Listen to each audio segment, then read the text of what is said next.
Hello and welcome to 5 Habits of. Thank you for joining us on your precious Friday lunchtime. Today, I am joined by the brilliant Darren. Hello, Darren. How are you doing today? Very good, and I'm excited to be in my first ever LinkedIn Live. Amazing, cool. Well, I know it's going to be a great one because all the posts have been putting out this week and lots of interest in the subject. So today, we are talking about 5 habits that keep managers from becoming dickheads. Yeah. Yes, so this is good. But before we get into that, could you tell us just a little bit about who you are and what your background is? Yeah, absolutely. So I have a good sort of 15, 20 years HR background. A little bit different to sort of what I would say your traditional HR background. I've worked in a significant amount of startups. So very rarely, very often, should I say, going in as the number one, scaling the business, scaling my team, coaching, supporting managers so they can be effective managers and not dickheads. And so subsequently, a couple of years ago, I decided to go out on my own, and I now have my own consultancy, Game Changer, and I'm very much focused on helping organizations scale, supporting managers, coaching, so organizations can thrive and scale. Nice. Okay, brilliant. And we today are going to be talking about some of the things that we've seen on our journey where people don't possibly show up as the people they want to in the world. And it's quite interesting. So last Friday, I put a vote out on LinkedIn to ask people which were, out of 4 of these habits that we're going to be talking about today, which 4 will be doing the damage the most. And the 4 that we put out on the vote were dodging real feedback, unconscious bias, throwing others under the bus, and taking things personally. And the 2 that stood out the most were dodging real feedback and throwing others under the bus. Yeah. So I'm excited to find out what your thoughts are. And if there are any comments today, please drop them in. We'll bring them up on screen and we'll have a chat to them as well. Yeah, so brilliant. Without further ado, what is the first habit we should think about to stop us from becoming a dickhead at work? So I'm going to pause you there because I want to share a couple of stats. And I did a training program yesterday around feedback, and I think this always kind of resonates. So first of all, a couple of big studies. Forgive me, I don't have who did them, but specifically in the UK, only 1 in 4 managers feel confident with giving uncomfortable feedback. 82% of UK managers are what we call accidental managers. So they're like, did a great job. You're amazing. We're going to promote you, but we're not going to train or help you to understand how to be a good manager.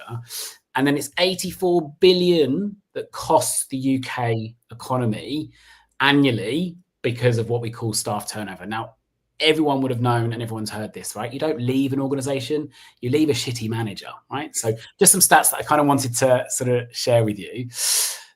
Michael, remind me of your question. So my question was, what is the first habit? So like with all that in mind, it makes sense, right? You've accidentally become a leader. Yeah. You haven't got the skills to give the feedback. Yeah. You are going to default to the thing that feels comfortable, but not necessarily right. Yeah. So what habits are we looking out for? What would the first habit be? Yeah. So I think this kind of falls under the EQ umbrella, which is self-awareness. I think we all kind of go through life saying, I'm very aware of how I do things and how I interact. Great. How do you find that out? Are you asking your team? No. Well, how are you recognizing your blind spots if you want to be an effective manager? And again, it kind of feeds into you need to ask for feedback. People are like, well, I just don't like it. I don't like the way it makes me feel. I'm not quite sure that I'm ready to be given some constructive feedback. So I think that's something that's really, really important. Self-awareness, which will allow you to uncover those blind spots so you can be an even better manager. Okay, so for those new managers then, is it, because they're, especially in those early roles, it's that you've been promoted, there's a bit of pride in there, you think, yeah, I'm on the way, I'm making it. Yeah.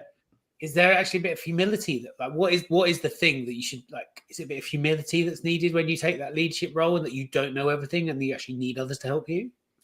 Yeah, look, I think vulnerability. I think vulnerability is a really important trait for a manager. And it's okay to say to the team or to say to someone, I don't actually know how to help you with that. And I think it is an old way of schooling, an old way of thinking, right? Which is, if I don't know, then how can I be a really good manager because I'm a manager and I should know everything. And that's not the case, right? And I think being able to show vulnerability also throws up the environment that you're working in, and is it a safe environment? So we talk about psychological safety. And I think, anyone that's watching, and the same with you, Michael, we can all say that we've worked in some pretty narcissistic, toxic environments where, God forbid, if you said I did something a little bit wrong, you would be in fear of your job, right? That's obviously the complete opposite to having a safe environment where you can be your genuine self. So vulnerability, being able to say, I'm not quite sure. And also just holding your hand. Okay, do you know what? I took us in this direction and it was wrong. But you know what? We're going to learn from that, and we ain't going to go in that direction again. And people will only do that without repercussions. And as I say, you have an environment that you can actually say, do you know what? I kind of up a little bit here. Yeah. And everyone's done it, right? And that's the thing. That's if the people above you aren't holding their hands up, it makes it harder for you to do it as well. If they're not role modeling it and you're part of that ecosystem of leadership, if they're not showing you it, it's not going to come. No. But also equally, if you've got a leadership above you that is not going to support when things go wrong and are going to pick you up and throw you under a bus and point the finger and blame, then there's a big problem. And I would say to anyone, if you're working in that sort of environment, you need to leave now and find somewhere a lot safer to work, right? Yeah, absolutely. Okay, so that's the first habit. What is the second habit we should be looking out for? Let's talk a little bit about unconscious bias, because I think the unconscious bias, self-awareness really does go sort of hand in hand. I think, again, the sort of overarching one here is like, not making assumptions, but also being quite considered as a manager. And we talk about this when we're delivering feedback, right? There is a significant amount of structure that actually goes behind delivering effective feedback. And one of them is kind of, looking at the context, not delivering, I heard Bob and Sally at the water cooler or by the microwave telling me that you're not liked, so therefore I'm going to give you that. That's not feedback. That's just being bloody rude. So it's just ensuring that you're not sort of leaning into this kind of unconscious, well, Bob and Sally have been in the business for 5 years. The person I need to go and talk to have only been in the business for 3 years. So clearly they know what they're talking about because they've been in the business, and that's what I'm going to believe. That's your unconscious bias because you know them, you feel safe. Why would they fib about anything? And that's why you should be aware, right? Self-awareness, unconscious bias. If you're going to deliver feedback, it should be coming from you. It shouldn't be secondhand. You should be really clear on what you want to deliver, and not just sort of take tittle-tattle, water cooler, chunter as what you think is going to be effective feedback to help develop someone. Interesting. So is this about looking for the real evidence of that performance, whether it is the positive one or the performance that actually is probably detracting away from what you're looking for as a business? Yeah, I think as a manager, if you are going to not be a dickhead and you are going to support your team, the team need to have trust in you. So it kind of comes back again. I bang on a lot about this psychological safety piece, but if you are just taking secondhand, someone said this, but I heard so and so say this, and therefore it must be right, and you're kind of delivering to that individual, it's going to impact morale. You're not going to, why are you? Ask the question, why am I doing this? Why am I delivering this kind of feedback? And I'm using feedback as an example because I think it's really important for managers to have that strength. It's going to impact morale. Your team are just going to leave, and you're going to spend your life trying to recruit and retain. And all of a sudden, you're looking behind you, and you've got this very toxic workplace because you're not acting in that professional way that a manager should. Nice. Okay, I love it. Okay, so if that's habit number 2, what is the third habit we should be thinking about? The one you and I spoke about is like, don't throw people under the bus, right? Okay. So I in my career, I've supported a number of different organizations with growth, not only within the UK, but also setting up offices internationally. So I've done quite a lot in setting up entities across Europe, but also the US. The US have, and this is a huge generalization, and I'm certainly not saying it is for everybody, but unfortunately my experience is in the US, legislation's a lot less tight than it is in the UK and other European countries. And they have this, what we call at will working. So you could work for an organization for 10, 15 years, and you could walk in on a Monday and someone could just say, don't like you, get out. And there would be no sort of repercussions. Now, you would hope that wouldn't happen. Unfortunately, I see it happen. Now, because of that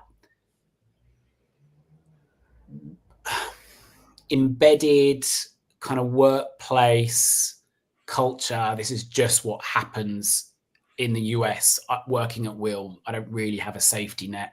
If someone wanted to get rid of me or I moved to a new manager and we clash, my experience has been a lot of kind of bus throwing, right? It wasn't me, it was him. No, it was them, it wasn't me. I'm amazing. And so that becomes a very unhealthy, right? And again, we feed into that. That's not a safe place to be working. So yeah, does that answer? I went around the houses a little bit on that one, Michael. Does that answer your question? So not throwing people under the bus. So yeah, how does that show up then as a leader? So how does that show up as a leader then in terms of the, like, what might that look like? So the leader will you need to have trust in that leader, right? Okay. Cool. Yeah. So back to the EQ one. So if something's gone wrong. Yeah. And then it's the how they handle that and share that within the business and go, are they going to point to you and go, right, it's Darren's fault. I asked him to do it 2 weeks ago and he's not done it. And I didn't check up on him and I actually didn't give him a good quality brief. And I gave him loads of other work, but it's Darren's fault because he didn't actually do it. When you know, sometimes deep down as you as a leader, you know something didn't happen because you didn't quite get it right in the first place. But as a manager, yes, there's always going to be accountability. You know, if you're very clear in the role that you own and you do, but as a manager, it needs to be a shared accountability. If you're a department leader and you're managing a team, right, there's expectations of what you need to deliver, what's your output, what's the support you're giving your team. It should be the royal we, right? We take full accountability that we didn't hit this month's target because of X, Y, Z, but we're going to work harder. Now, don't get me wrong. That cannot be the case for, like, you know, month 1 to month 9. And I think being an effective leader, giving feedback, being a good leader is not always going to be the band-aid for a situation where you do have employees that do have performance issues, right? And again, being a good leader is if you have someone in the business that isn't performing and is a bit out of their depth and there is a misalignment, you can still have a strong level of EQ and empathy if you need to have difficult conversations and you need to exit someone from the business. Yeah. Okay. And it takes me back to, I remember a time where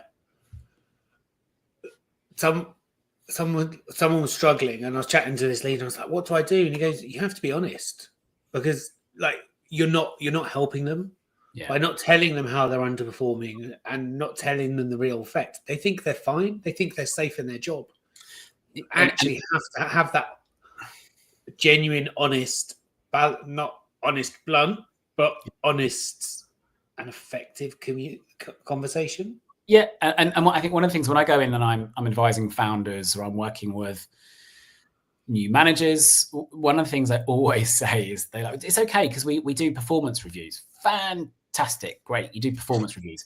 What is the bit between the performance reviews that you do? Well, we just have conversations and, you know, if anything's troublesome, it might get brought up. But more often than not, what I see in those sort of early stage scaling organizations is that you have your employee who thinks they're doing a phenomenal job and they can't wait to hit that formal appraisal time because they're going to expect a big fat salary increase, a big fat promotion. And actually the manager's like, just to let you know, you're not actually a 4, you're actually a 2. And that in itself becomes problematic, because someone shouldn't be, if it's only once a year you're having some level of formal kind of lockdown, how am I doing? It should never come as a surprise that someone actually isn't performing to the level that the manager thinks, right. So there's a misalignment. So again, managers that don't have those difficult conversations are just burying their head in the sand, and it becomes a bit explosive come part of the year where someone's expecting to be well remunerated, but I've been doing an amazing job. Misalignment, right? So I think, again, it's really important for managers to take that accountability. Or if someone's not performing well in their role, it shouldn't come as a surprise when we come to the time that this person's expecting an increase or promotion. Nice. I love that. I think one of the best bits of advice I was given around those big one-to-one moments was nothing in that meeting should be a surprise. No. So it should be a summary of all the other catch-ups you've had. So actually go, right, let's have a look at what the last 3 months worth of feedback looks like when we put it on a page. Exactly, right. No surprises. It should be no surprises. Now, again, as managers, and especially new managers, when we talk about delivering feedback, and I talk about it a lot because I've recently got into a few organizations and delivered this sort of leadership training which focuses on feedback, and everyone's like, well, I know how to give feedback. But actually, what we forget is, as human beings, if feedback is delivered in a bit of a non-considered, how does that person like to receive feedback? Our brains are hardwired to protect ourselves. So if you're telling someone some constructive feedback, which could seem negative but developmental, that individual is just going to shut down, right? Their body is going to pump cortisol where they're foggy. Oh my God, I'm going to fight or flight. What's going on? And so it's really important that managers do know how to effectively give that feedback so it lands. And so again, being aware of how the person that you're talking to likes to receive feedback, right? Personally, for me, if you're going to tell me that might have been a bit of a dickhead, which obviously never happens, but if you are, I would say, I want an email, I want to digest that, and we're going to meet tomorrow and we're going to talk about it. So I can digest, really take on board, so I'm not all foggy head and cortisone pumped for the hilt, and then have an effective meeting so we can move forward, right? And they're the things that managers need to be aware of. Yeah. We go fully down the rabbit hole just giving feedback here, because there's like I talk about it a lot. So yeah, I talk about it a lot. Yeah. I'll stop talking about feedback now. No, it's that we have 2 more habits to cover, and if we come back, we will. So what is the 4th habit that we should be thinking about? So I think we talked a little bit about we kind of covered this a little bit, right? Which is like, people leave managers, not companies. Okay. And I think that in itself is something that managers need to be aware of. And I think also, again, managers need to be, we talk about managers not being, dickheads to their team, but likewise, organizations can't expect to pull managers or pull people into a management role and not give them the support or guidance in terms of, well, what does it mean to be effective? And it goes back to the stats that I shared, right? 82% of UK managers, and this is quite a vast pool of people. I think it was like over 15,000 people. 82% are accidental managers. And that's the thing that I'm kind of seeing quite a lot of people are doing a great job. So therefore the route of promotion is give them a big fat team and they'll do wonders, right? They'll be able to clone themselves within a team. And that's never really the case. No. Okay. And that's linked back to probably the fallacy that if you're good at your job, you should be given more people to manage, not you could be given more high value clients to look after, as an example, rather than more people. Exactly. So when I go into organizations and we're mapping out their sort of leveling framework and career framework, one of the things I'm always really, really tight on is there should be 2 clear paths, right? You should have your, what we call IC, so your individual contributor, and that should be able to take you to the very top, sitting under C-suite, just as much as people that want to sort of take a step to the side and start managing people. Because again, it's an old school way of thinking that the only way to progress is to be a manager. I work and with a number of different clients who have got some incredibly successful individuals that are seen as senior management team leads, but they don't want to manage a team.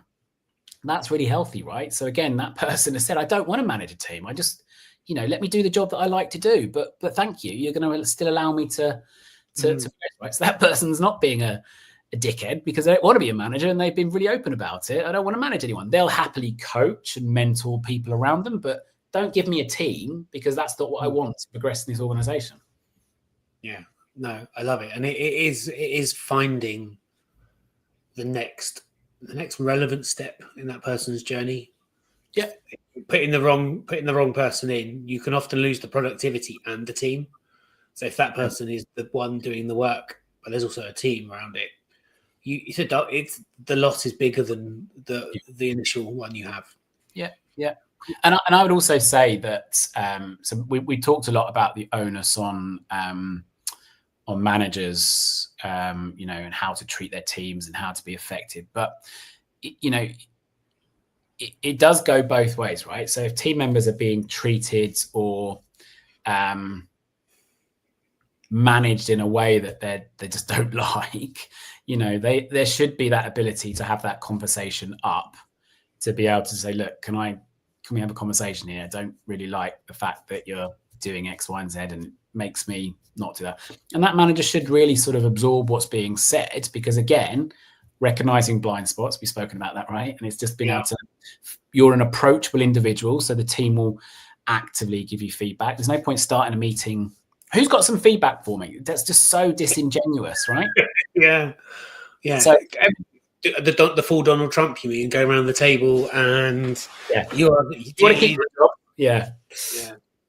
Yes. Cool. Okay. So what is the final habit number 5 that we should be thinking about?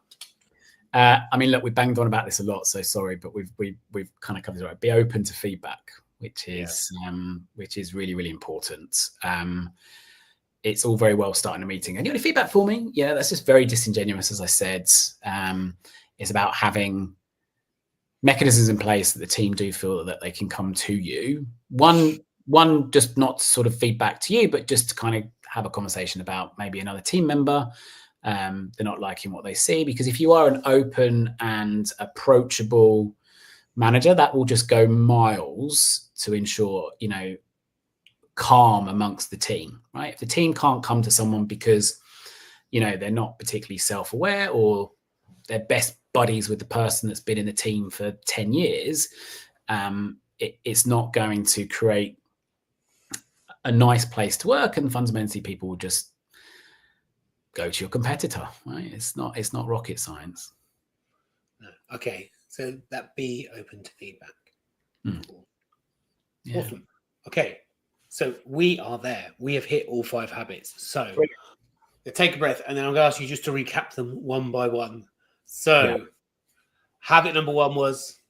So the emotional intelligence, right? So the being self-aware and having an ability to unhide those blind spots. Nice. Habit number 2? Again, leads on quite nicely from self-awareness, which is being aware of your unconscious biases. We could talk about unconscious biases all day long, but again, I think if you're self-aware, you'll be slightly more aware if those biases are kind of creeping in, and whether that is how you're interacting with a particular individual that you might be frustrated with versus hiring someone versus someone that maybe has not delivered against a project.